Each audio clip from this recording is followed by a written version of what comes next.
국회 입법데이트의 이익선입니다. 자, 오늘 두 가지 알아볼 텐데요. 먼저 내용이 집회 및 시위에 관한 법률 개정안이고요. 또 하나는 이미 국회를 통과해서 지난 6월부터 시행된 법입니다. 취업 후 학자금 상환 특별법인데요. 대표 발의를 하셨죠. 새누리당 이상일 의원 모셨습니다. 의원님 어서 오십시오. 네, 안녕하세요. 네, 반갑습니다. 매년 연말이 되면은 국회 그 예산 심의 활동에 세간의 관심이 집중되지 않습니까? 그렇습니다. 근데 또 의원님께서 거기서 또 주목을 받으신 일이 있어서 요거 좀 먼저 여쭙고 가겠습니다. 네. 우리나라 동해 표기와 관련된 예산 책정 그리고 또 국회 의사중개 수화 자막 서비스 예산이 필요하다라는 주장을 하셔서 많은 분들이 아 맞다, 그렇지라고 깨달으셨다 하는데 그렇습니다. 우리 동해에 대해서 우리 정부가 공식으로 쓰는 영문 표기는 이스트 C입니다. 그다음 서해는 옐로우 씨라고 쓰고 있습니다. 우리가 이제 황해라고 부르잖아요. 그래서 우리 국민들은 그렇게 써도 금방 알죠. 그런데 문제는 외국인들이 전혀 모른다는 겁니다. 그러니까 외국인들은 이스트 C라고 하면 어느 나라 동쪽 바다인데 게다가 옐로우 씨 하면 한국의 서해인 줄 전혀 몰라요. 그래서 제가 국감 기간 중에 명동에서 외국인 30명한테 물어봤어요. 한 명도 몰랐습니다. 어머나. 카메라 들고. 그러니까 우리 동해는 우리는 그렇게 쓰더라도 국제적인 표기는 이스트 씨 오브 코리아, 또 서해는 웨스트 씨 오브 코리아로 써야겠다. 그러면 한 번만 들어도 외국인도 알거든요. 그래서 이거를 좀 해보자는데 정부는 좀 반대로 하고 있습니다. 오랫동안 1991년부터 이렇게 써왔기 때문에 뭐 많이 알려졌다는데 많이 안 알려진 것 같고 그래서 이거를 좌우간 연구를 좀 해라. 그래서 동북아 역사재단에 이야기를 했고 또 우리 국회의 각종 회의, 본회의, 상임위 뭐 회의가 인터넷이나 앱을 통해서 중계가 되고 있는데요. 우리 청각장애인들을 위한 뭐 수화나 자막 서비스가 전혀 안 돼 있습니다. 그래서 그거를 해야 되겠다. 그거는 뭐 예산도 크게 많이 들지는 않을 것 같은데 예산 편성을 좀 하라고 했고 또 우리 국회 방송은 자막 서비스를 하고 있는 걸 알고 있습니다. 그래서 그런 서비스도 활용을 하면 좋겠다 이런 의견을 냈습니다. 꼭 필요했는데 미처 생각지 못했던 것들을 일깨워주셨기 때문에 또 이색적인 아이디어로 주목을 받으셨는데 고마운 말씀이지요. 이제 바쁜 활동하시면서도 그 아까도 말씀하신 영문 표기를 바로잡기 위해서 애를 써 오셨는데 사실 민간에서 좀 많이 하지 않았습니까? 그러니까 민간에서 이제 주로 병기 운동을 많이 했습니다. 소위 병기라는 게 일본 사람들은 Sea of Japan 일본해라고 쓰지 않습니까? 그러니까 우리 미국 교포들이 병기를 하자 해서 이스트 C로 써달라고 해서 두 개를 다 썼습니까? 월드 아틀라스 답건 같은 경우는 Sea of Japan 가로 열고 이스트 C 이렇게 쓰고 있어요. 그런데 이거 외국인들한테 물어보면 한국과 일본의 지리를 모르기 때문에 이 바다가 일본 해인데 일본의 동쪽에 있는 일본 동쪽 바다이구나 이렇게 생각하는 사람이 훨씬 많아요. 그래서 이스트 씨 오브 코리아 하면 한 번에 알 수 있잖아요. 그렇죠. 이렇게 써야 되고 서해는 옐로우 씨는 더더욱 모릅니다. 그래서 우리 바다를 진짜 찾아야 된다. 영문 표기를 쓰는 까닭은 외국인들이 그 바다가 대한민국 바다라는 걸 알게끔 하기 위해서 쓰는 건데 그렇게 모호하게 써서는 안 된다고 생각합니다. 그래서 결의안을 준비 중에 있습니다. 감사드립니다. 오늘 내용으로 들어가겠습니다. 그 연말에 이제 불법 시위 논란이 참 뜨거웠습니다. 그래서 사실 시위를 왜 하는지도 관심이 없이 불법에 초점이 맞춰진 경향도 없지 않았죠.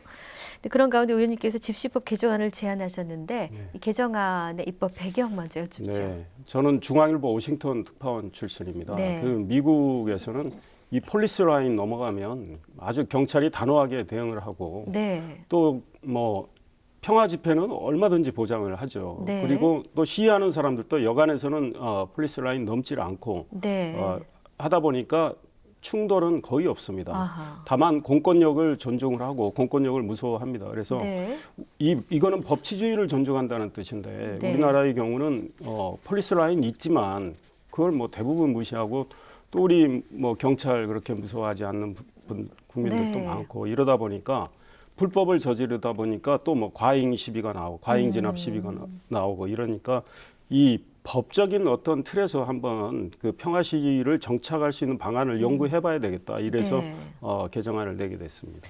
근데 뭐 미국은 그렇다 치고 다른 나라에서 어떻게 하는지 모르겠습니다만.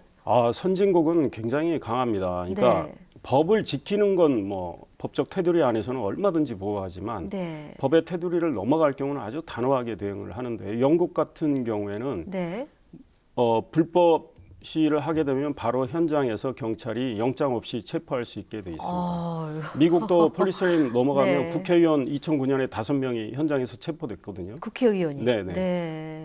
그렇게 하고 또 미국은 그런 경우는 보석도 잘 안 해줍니다. 그렇군요. 그리고 독일의 경우도 뭐 예컨대 마스크를 쓰고 얼굴을 가리면서 불법 행위를 했을 때 징역 1년 이하의 처벌을 하고 있고요. 그렇군요.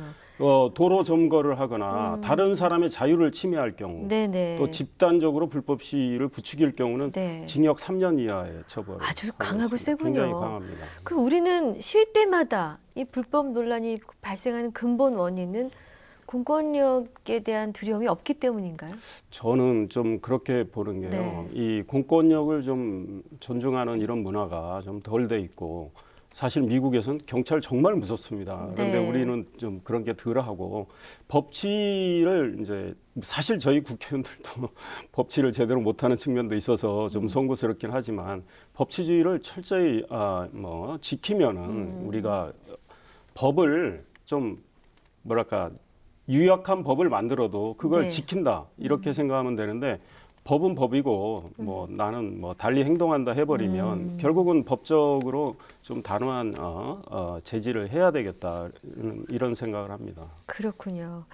자, 집회 및 시위에 관한 법률 개정안에 담겨 있는 핵심 내용을 어떻게 손보셨습니까? 지금은 우리 현행법도 질서 유지선 폴리스 라인을 침범할 경우에는 제지를 뭐 하게끔 명시도 돼 있고 또 처벌 조항도 있습니다. 50만 원, 벌금 50만 원 이하, 또 징역 6개월 이하 이렇게 돼 있는데 저는 좀 그걸 좀 강하게 해야 되겠다. 그러니까 질서 유지선을 침범할 때 미국처럼 바로 체포를 못 하더라도 적어도 경찰이 격리하고 차단할 수 있게끔 해야 되겠다.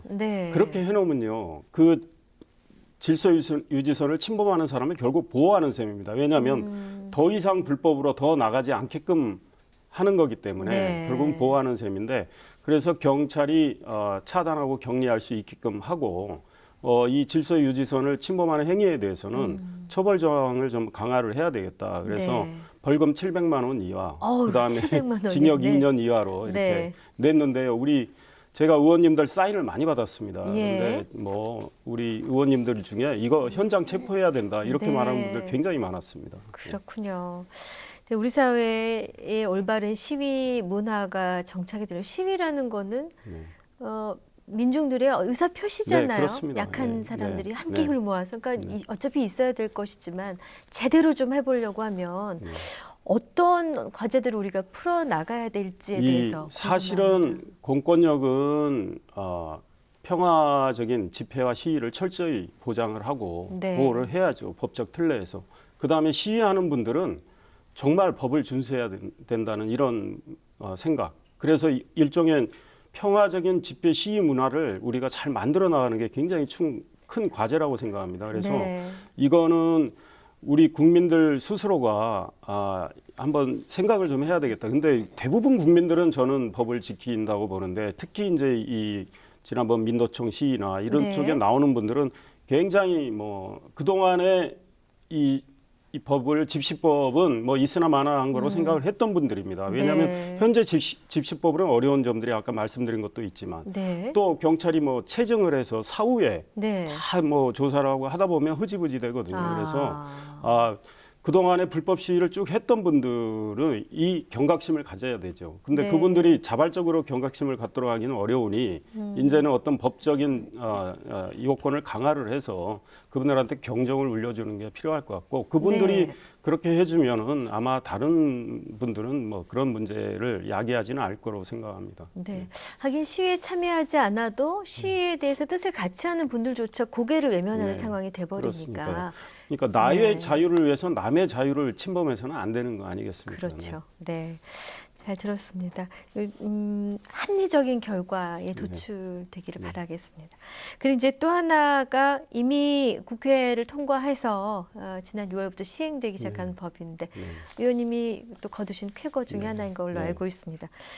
뭐 3%세대니 7%세대니 정말 우리 청년들 너무 얼굴에 미소가 사라진 지 오래됐거든요. 의원님께서 발의하셨던 취업 후 학자금 상환 특별법 개정안이 이제 공포가 됐는데 이 개정안을 처음에 제안하시게 됐을 때의 그때 그 상황 이야기부터 좀 듣고 싶습니다. 예. 그 든든 학자금 대출 제도는 굉장히 좋은 제도라고 생각합니다. 그래서 이제 학생들이 그 뭐 학교 다닐 때 이제 대출을 받아서 학업을 마치고 이제 취업을 하고 나서부터 이제 그 상환 의무가 발생하는데 특히 근로소득자들.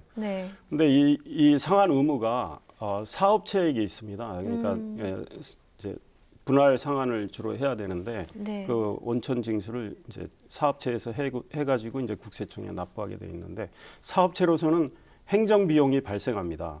그러니까 자기들이 뭐 실수로 뭐 상환을 못하거나 상환 신고부터 해야 되거든요. 그리고 상환을 이제 공제를 해서 상환을 하고 나면 또 이제 상환 명세서를 작성을 해야 되고 이런 행정 업무가 발생하는데 실수로 뭐 신고를 못해서 뭐 상환을 안 하게 되거나 이럴 때는 또 개인한테 피해가 갑니다. 이미 빚을 진 상황이니까. 그래서 뭐 그 소위 말해서 신인도가 떨어지는 측면도 있고 그래서 이 채무자들은 내가 낼 수 있는 방법을 강구해달라 이런 목소리들이 컸습니다. 그러니까 회사에만 맡기는 게 아니고 그래서 투 트랙으로 기존에 있던 회사에서 낼 수 있는 트랙을 현재 있는 트랙은 놔두고 개인이 납부할 수 있게끔 했습니다. 그래가지고 그 트랙을 만들어놨는데 뭐 결과는 상당히 좋은 것 같아요. 그럼 선택할 수 있는 건가요? 근데 이제 대부분이 내가 취업을 했으니까 뭐 1년치를 선납을 하겠다. 과거에는 그걸 못 했거든요. 그건 회사가 다달이 뭐 알아서 했는데 1년치 선납을 하면은 한 1년 동안은 그거에 대해서 잊어버릴 수가 있거든요. 그래서 그 실제로 이 법이 통과되고 나서 한 달 만에 아마 이 법에 의해서 이제 그 빌린 돈을 갚아야 할 채무자가 한 6만 명 되는데요. 한 달 만에 2만 명이 1년치를 냈습니다. 아이고, 그렇게 갈급했군요. 그러니까 정말 필요한 때 딱 알맞게 만드셨던 법인데 그 취업 후 학자금 상환 특별법 이미 저희 시간에도 한 차례 정도 소개는 해주셨습니다만은 지금 대략의 내용을 주셨잖아요. 다시 한번 딱 정리해 보겠습니다. 그래서 이 제도가 시행되고 나니까 한 어머니는 제가 어디 뉴스에서 봤습니다. 그 우리 아들한테 어렵게 취직을 했는데 아들한테 뭐 이 빚을 상환하라고 뭐 회사에 뭐가 갔나 봐요. 그러니까 뭐 회사 입장에서는 뭐 여러 사람들도 알게 되고 빚쟁이 취급당하고 그러는데 아들이 1년치를 선납을 했더니 너무 홀가분하다 이렇고 이거를 회사에서 원천 징수하도록 해놓으니까 회사 아까 말씀드린 대로 행정 비용도 있고 한데 그런 비용 때문에 저 학자금 대출 받은 그 졸업자들 있잖아요. 그 사람들을 채용을 기피하려고 했어요. 그러니까 그 회사 입장에서는 귀찮은 일이기 때문에 그래서 이 법이 통과되고 나서는 뭐 그런 현상도 줄어들었다고 생각을 합니다. 그리고 그런 보도도 있었고요. 그래서. 그렇군요. 아니 가뜩이나 취업이 어려운 마당에 만약에 정말 그런 이유로 취업이 거절됐다 그러면 억울해서 어떡합니까? 현장에서는 그런 이유까지 이제 이야기를 하면서 법을 바꿔달라는 목소리가 컸기 때문에 그걸 반영해서 이제 개정안을 냈었습니다. 그렇군요. 그래서 이제 바로 벌써 효과를 보고 계시는데 좀 잘된 일입니다. 좀 다른 얘기를 해보겠습니다. 19대 국회 임기 동안에 뭐 지금 취업 후 학자금 상환 특별법 포함해서요. 보람 있었던 입법 활동이 좀 많이 있으셨을 것 같은데 대표적인 발의 법안 또 성과도 함께 짚어볼게요. 2014년에 그 세계지리 그 수능 시험 8번 문항 오류가 있었거든요. 맞습니다. 그게 이제 한참 늦게 이제 오류가 확인되고 그 오류로 인해서 피해본 이제 학생들 구제하는 문제가 있었습니다. 그래서 그 구제하는 법안을 제가 발의를 했고 그것도 신속히 통과가 돼가지고 1만 8천여 명의 학생들이 구제가 됐습니다. 그러니까 뭐 본인들의 의향에 따라서 가고 싶은 대학에 이제 신입학을 할 수 있고, 물론 뭐 그 점수만큼이죠, 점수만큼. 네네. 그리고 또 편입학도 할 수 있고, 그 학생들이 빠져나간 대학은 그만큼의 그 정원이 비었기 때문에 2016년도 네. 이제 이번에 학생들 뽑을 때 결혼을 보충할 수 있게끔 하는 내용의 법안이었는데, 네. 뭐 학생들이 또 학부모님들이 굉장히 원했던 법안이었습니다. 그래서 그게 근데 잘 참 발빠르게 이게 처리가 돼서. 네네네. 왜냐하면 네. 워낙이 뭐 현장에서 네. 그거는 당연히 구제해야 된다는 적이고, 예. 구제하려면 빨리 해야 되기 때문에 그게 네. 잘 됐고요. 예. 또 스미싱이나 보이스피싱 막는 법안들을 제출을 해서 그것도 다 통과가 돼서 네. 네, 보람도 느끼고 그렇습니다. 몇 개나 통과가 됐습니까? 제가 네. 발의한 법안 중에 한 20개 약간 안 된 것 같아요. 대표 아유. 발의한. 네, 그래서 네. 제 법안 통과율이 뭐 그 동아일보에서 보도를 굉장히 했는데 높으시죠? 네, 제법 뭐 높다고 보도된 적이 그러셨군요. 있었습니다. 자, 남은 임기 동안에 마무리 지어야 될 일도 있으시고 뭐 현안도 네. 있으실 거고 네, 네. 혹 또 새로운 입법도 발의하실 네. 수도 있고 어떤 계획을 갖고 계십니까? 저는 이제 아까 말씀드렸던 이제 집시법 개정안 네. 이거를 잘 마무리했으면 좋겠는데 네. 현실적으로는 쉽지 않아 보입니다. 국회가 뭐 많이 안 남아 있고. 네, 네. 그다음에 이제 그 동해 표기를 좀 우리나라 동해, 우리나라 서해라는 걸 분명히 알리기 위한 그 표기이기 때문에 네. 지금 결의안을 준비 중이고 50여 명에 가까운 의원님들이 이거 좋은 결의안이다 해서 사인을 해주셨는데 네. 이 결의안을 좀 1월 국회라도 채택을 했으면 좋겠다는 생각을 네. 하고 있고, 또 우리 지역 활동하면서 우리 지역의 교육 환경 개선, 또 교육의 콘텐츠의 개선, 또 문화의 품격을 높이는 이런 일을 좀 하고 싶습니다. 그래서 그 제가 속한 지역에서는 뭐 학교도 과밀 지역에서 학교 하나 신설을 했고요. 네. 또 우리 지금 화장실 문제, 책걸상 문제도 심각합니다. 그렇죠. 이거 사실 기본에 관한 건데 네. 그래서 뭐 그와 관련한 뭐 특별 교부금도 좀 받아와서 조금이라도 보탬이 되는 활동을 하려고 노력하고 있습니다. 구석구석 섬세하게 살피시는 의원님 특징이 보여집니다. 네. 앞으로도 활발한 입법 활동 기대하겠습니다. 감사합니다. 감사합니다. 네, 국회 입법 데이트 오늘 새누리당 이상일 의원과 함께했습니다. 시청해주신 여러분 고맙습니다.